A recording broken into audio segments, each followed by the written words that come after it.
Okay, here we go.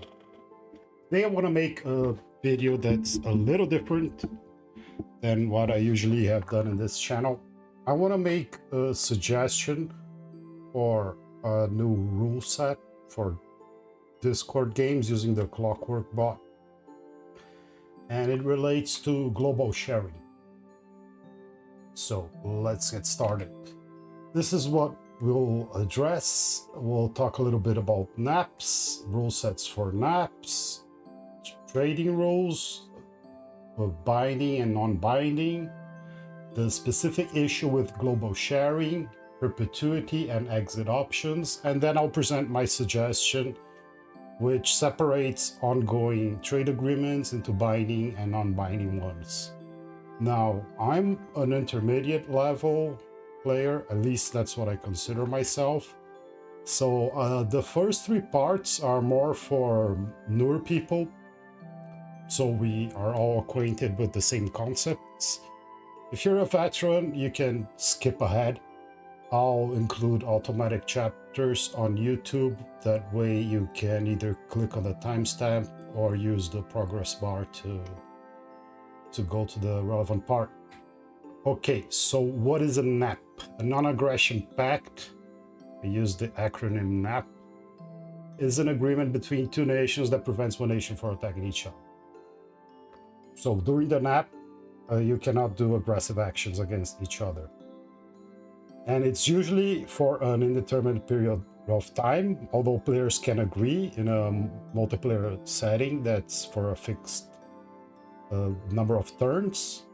And if one party wants to end, they must send a notice. Of course, this applies to NAPs that have an indeterminate period of time. And usually the notice is 3 turns in advance, and that's called a NAP 3. You can agree to a NAP 2, a NAP 1, a NAP 0 doesn't have any effect, so it makes no sense. It can be longer, it can be a NAP 5, a NAP 10, although that sounds like a bit too much for me. When you play single player, you can set options for naps in the game settings when you create world before you start a game. And I have included here what the rules are for each option. So the first one says diplomacy is binding, and then the explanation there on the tooltip says formal diplomacy is binding and non-aggression pacts cannot be broken without proper warning in advance. So if you're playing against AIs and you agree with an AI about an app, you cannot just attack them. You have to send a diplomatic message through the game's UI, and then it counts down the number of turns until you can attack. Then the other option, diplomacy is weak. Non-aggression pacts can be broken at will and without warning. I don't know why you would choose that. Because it's essentially the same as the last one. Diplomacy is off, all formal diplomacy is disabled, normal messages can still be sent. However, the last two seem to be essentially the same thing. Either you can agree with the AI that you're not going to attack each other, and that's enforced in the game itself, or you can't agree, or even if you agree, it doesn't matter. So when we talk about rules regarding NAP, there are 3 tiers of different rules. So the first tier that I have just shown is the game setting in themselves. And then the game stops you from attacking. So for multiplayer, suggest not using that ever, because it causes a lot of problems. There are a lot of ways where you can do aggressive actions that are not impeded by the game. For example, you can do remote attacks with rituals that come with not with your nation's flag. So even if the person knows you are attacking them because you're the only one that can catch that specific ritual, they cannot hit you back because they are bound by the NAP as you are, but you're still attacking them. Now, you can use those settings if you want, but normally it's preferred that you don't use it. Now, there's a second tier of rules, and now I'm talking specifically about games played with the Clockwork bot on Discord, which is how I like to play. You can play multiplayer in different ways. You can use the Winter's Lobby too. I get confused with that. I really like the clockwork bot. I forget to do my turn sometimes, and I can check how much time I have.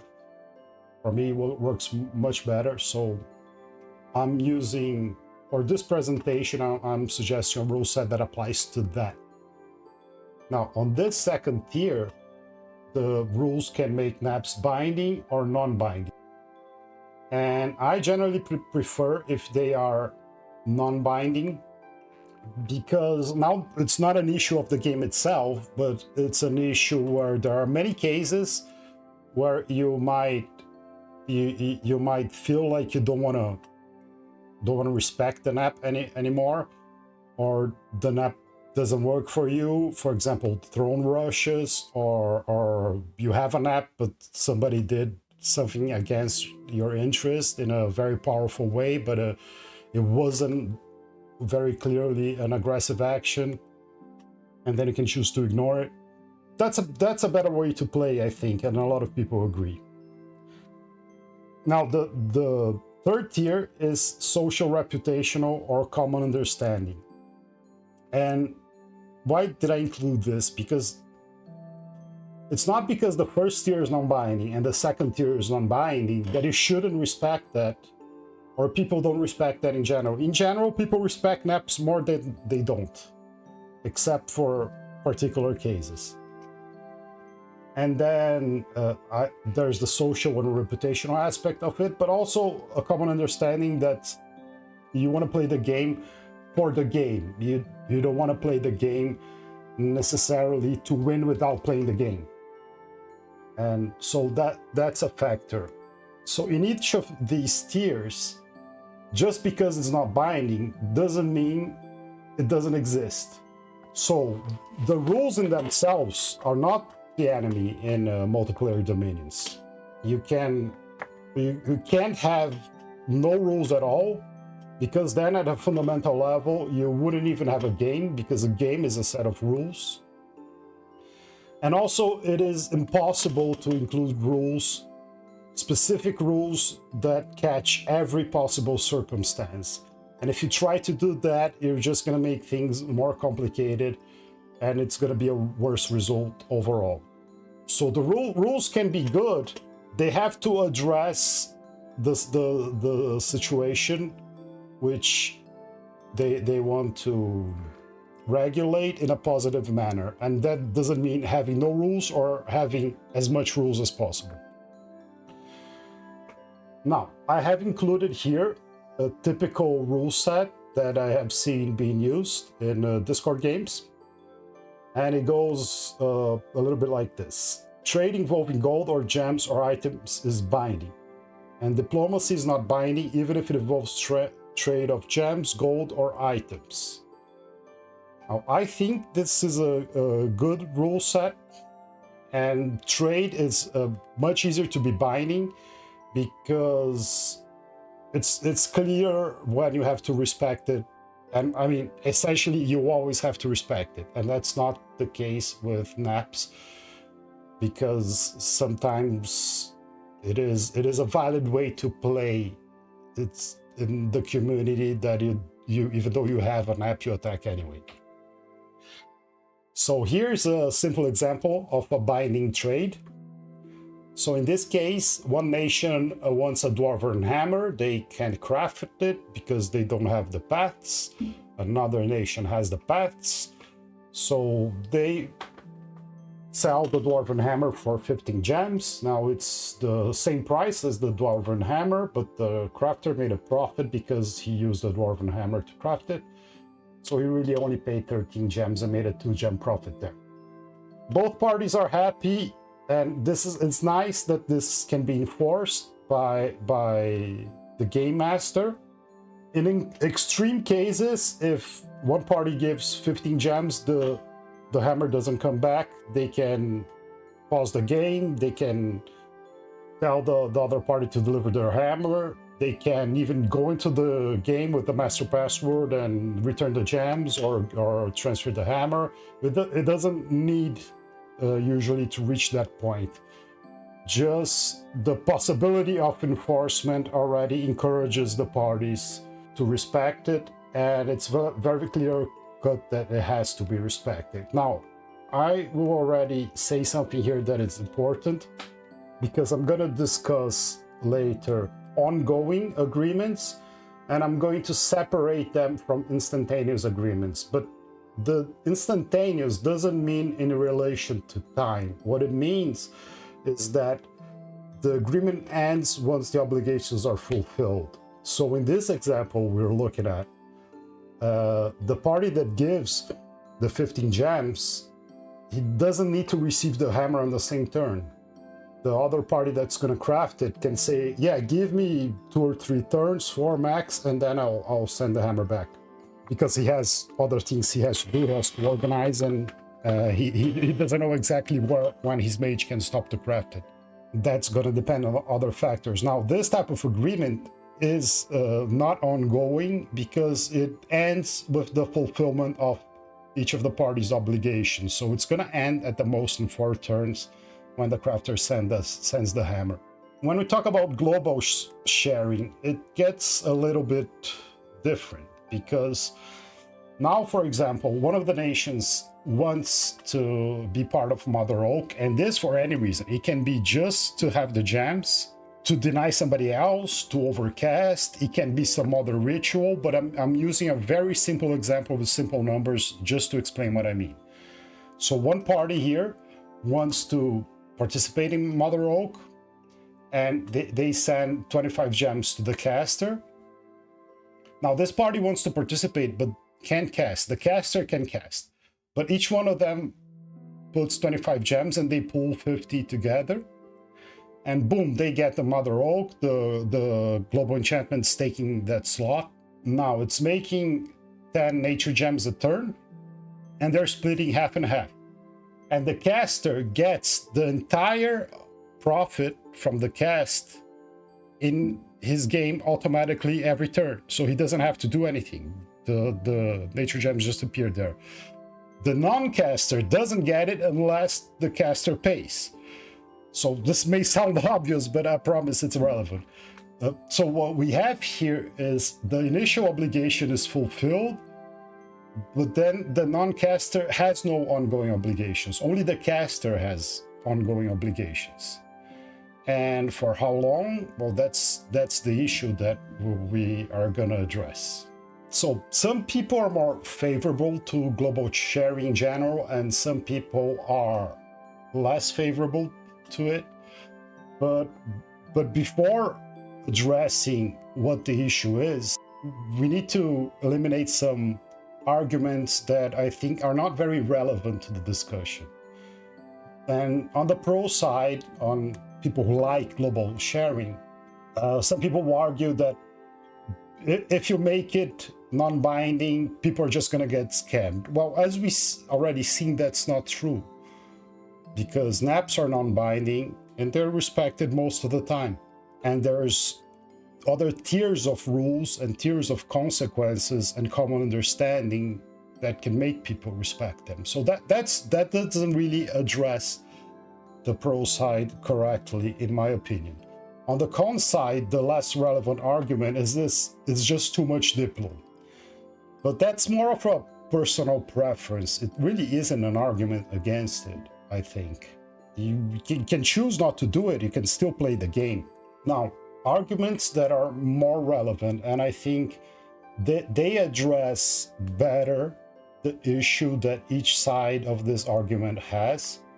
So on the pro side, if you want to play the game with trades, and trades make the game more fun, it's better that they're predictable, because you don't want to put gems or something else into an agreement and have to calculate the risk of them not coming back. It's better for the game if you know you're getting the obligation that the other party has to perform, because it is binding. So that predictability argument is a good argument, I think, for the people who like global sharing. Now, on the con side, I have summarized arguments that I think that are more relevant as hug boxing, which is a word I've seen. And hug boxing, I think what it means is that it tends to make players make permanent alliances, and that's not very good for the state of the game in general in a free-for-all.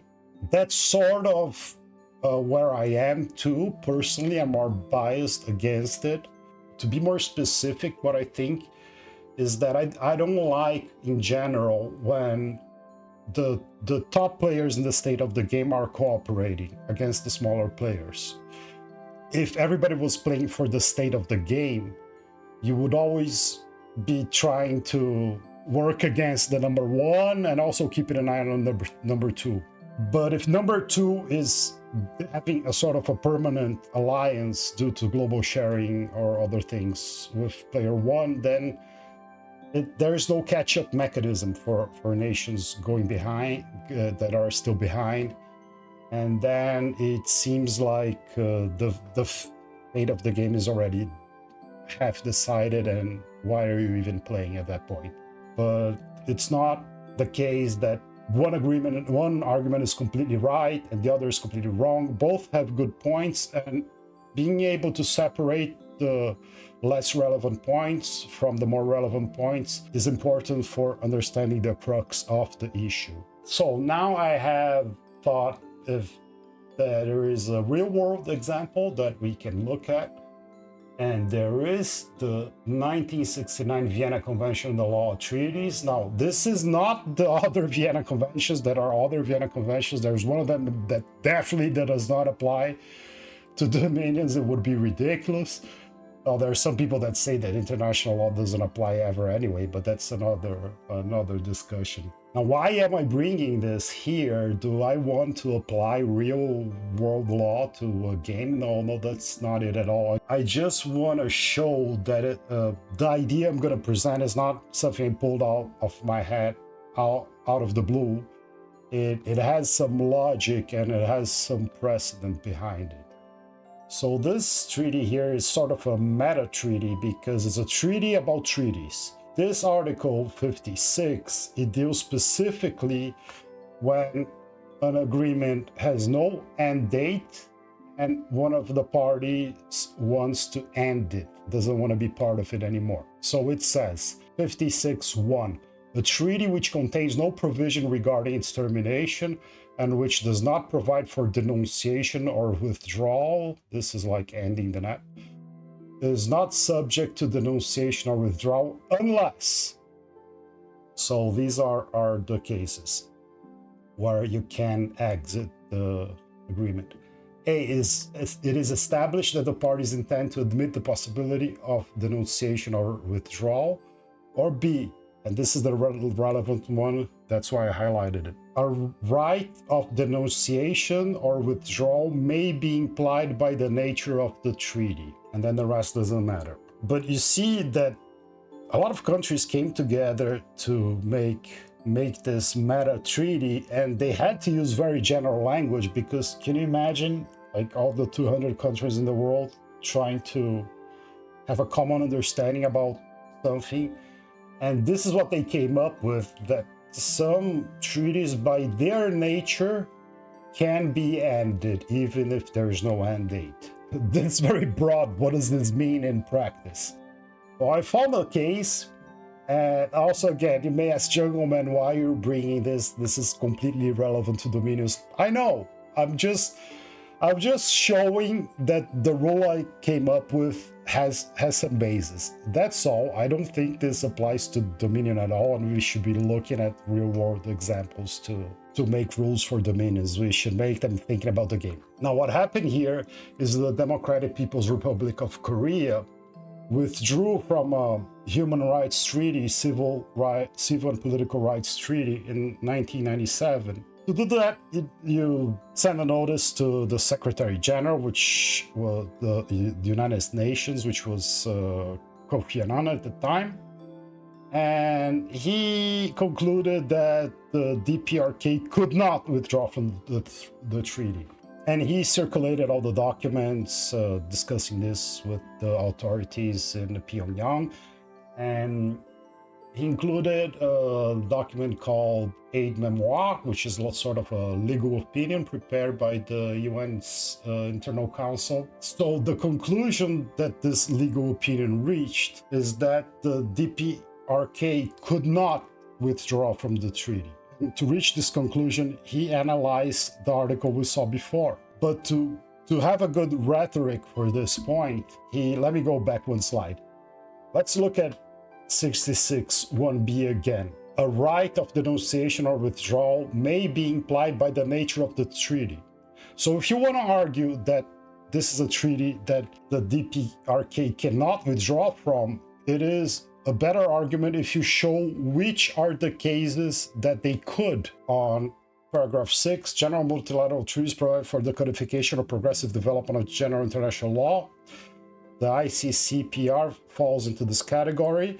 Were listed in the precursor of the VCLT, Article 56(1)(b), i.e., in the IOC rapporteurs, Sir Humphrey Wadlock. Can I just say I like this guy's name, Humphrey Wadlock.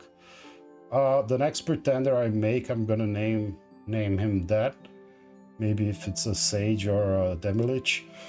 Draft Article 17 for E as not being subject to denunciation.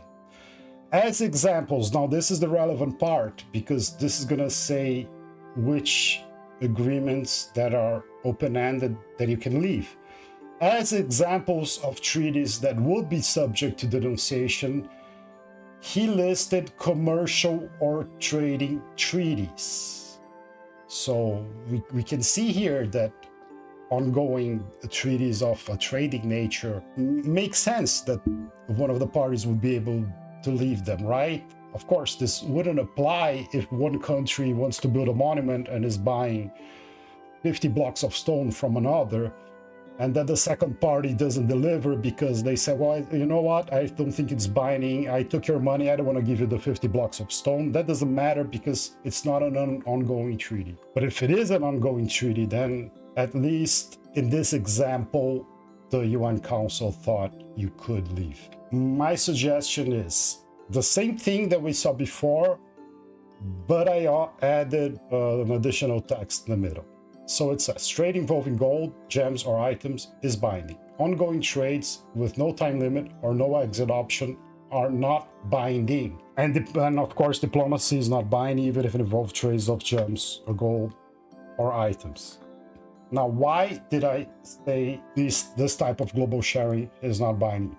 You can, first of all, you can still global share. If it's somebody you trust very much, for example, you can do an open-ended global share if you know they respect it and they have the same understanding as you.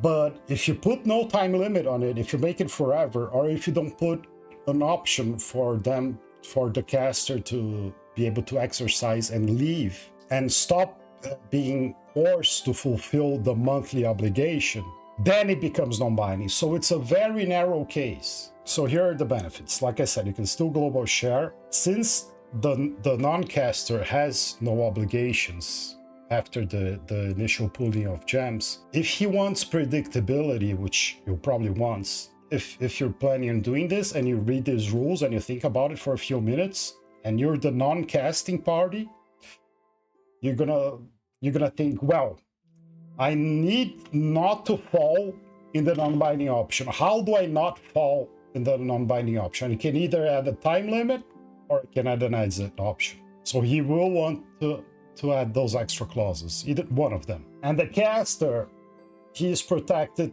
from having to pay forever in any circumstance. And even if it's a circumstance where he feels like it's unjustified to continue paying, whether it's being attacked or the non-caster is working against your interest in some other fashion, you might feel forced to continue paying when you really shouldn't, and you have to do it because it's binding under the GM Ruleset. So he's protected in that sense. This addition to the rule set addresses both predictability and the issue of hug boxing. So it's the best of both worlds. Now, what do I expect to happen if you include this in a game? I think the non-casters, as I said, they either choose to include a fixed term or an exit option. Now, here's a fixed term example that may happen. I just want to show that this may sound complicated, that I'm making people do 20-page naps, but that's not the case. It's very simple. It's just a matter of aligning your expectations. Non-caster contributes 25 nature towards Mother Oak and gets paid 5 nature each turn for 10 turns. So that's 100% profit on investment. Now, the numbers here, you choose when you agree. The caster can contribute nothing, he can contribute less, he can contribute more. You might want a 400% profit, you might want less, you just might want to deny somebody else. It doesn't matter, I just use numbers as an example. Now, the important thing here, this agreement ends. Since it ends, according to the rule set I suggest, it is binding. Binding, of course, as we said, under the second tier, under the Discord GM rules. What's the other option for making it binding? The other option is including an exit option for the caster. So here's an example. Non-caster contributes 25 N towards Mother Oak and gets paid 5 N each turn. After a minimum of 10 turns, caster can end the sharing by sending non-caster 25 N, which is exactly what the non-caster contributed. So basically, this is almost like a loan with interest. You loan somebody 25 nature and they pay you interest each month, and then at some point they are allowed to pay the principal and be free of the loan. So this is not an agreement that has a fixed term. It can last forever, but after a certain point, if the caster wants to be free of it, he can. Now, this would also in a way protect the non-caster, because if the non-caster decides he wants to go to war with the caster, he can get stuck in this misalignment of expectations where the caster feels like he doesn't have to pay, but this type of agreement would make it more clear that he indeed has to pay, because when he stops paying, the consequence is already provided for in the agreement. So this would also be binding. So that's it. I hope I have made a reasonable argument. And if you agree and you're a game host, you can try implementing it. And also, if anybody has other arguments or suggestions, feel free to comment. Thanks for watching. Bye.